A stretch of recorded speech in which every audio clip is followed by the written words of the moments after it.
Since the early 1960s, the 4PS, product, price, place, promotion, have served as the backbone of marketing strategy and pedagogy.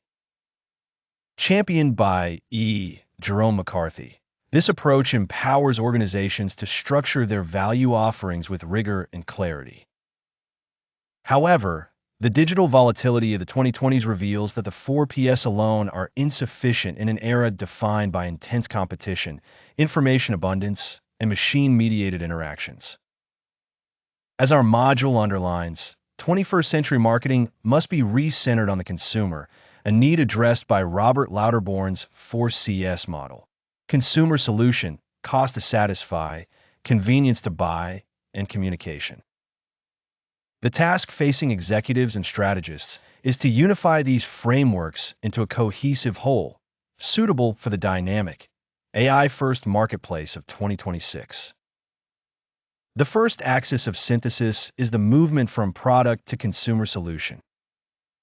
Historically, organizations adopted a build-and-sell mentality, producing goods without intimate awareness of nuanced consumer problems. In the current paradigm, this is fundamentally reversed.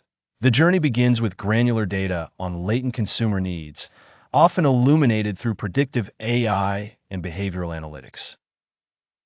For example, a technology vendor in 2026 does not market an AI-driven CRM, but instead positions itself as the provider of a seamless, productivity-enhancing solution to the modern problem of siloed enterprise data. The transition from emphasizing product features to elevating utilities and outcomes is critical. The marketer ceases to be a peddler of goods and becomes a diagnostician of consumer pain points, tailoring solutions accordingly. Secondly, the traditional price must be reframed as the total cost to satisfy. Price today cannot be understood purely as monetary outlay. Consumers routinely factor in hidden costs: the cognitive burden of learning a new product, the anxieties around adoption, and the opportunity cost associated with failure or regret. The digital economy magnifies these non-monetary frictions. Thus, successful marketing minimizes total cost through intuitive onboarding, frictionless user experiences, and guarantees that de-risk decision-making. In a landscape saturated with free or low-cost alternatives, the decisive advantage belongs to those who architect superlative, low-friction journeys from discovery to satisfaction. The evolution from place to convenience to buy marks perhaps the most radical shift. No longer is place a matter of shelf space or channel selection.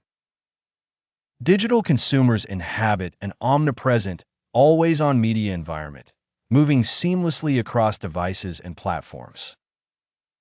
Marketing, therefore, must champion ubiquitous availability, integrating transactionality into social media feeds, messaging apps, and even intelligent conversational agents. Every purchase opportunity must be situated in the flow of the consumer's habits, dramatically reducing barriers to engagement.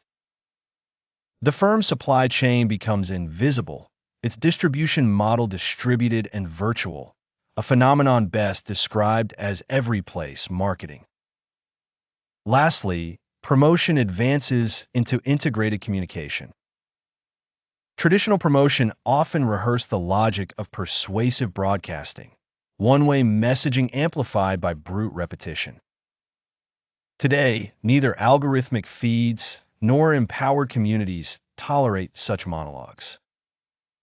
Instead, firms must cultivate dialogues, co-creating narratives in partnership with hyper-connected, discerning consumers. Community engineering, social proof mechanisms, and participatory platforms transform passive recipients into active brand advocates.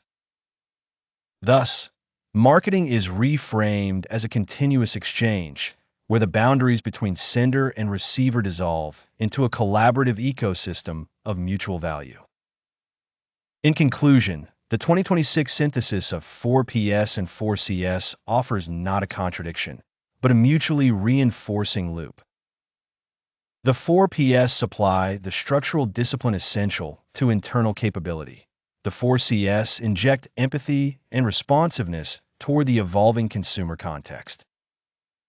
To achieve enduring relevance, the marketer must be a strategic architect, fluent in both languages, always translating institutional assets into deeply human solutions.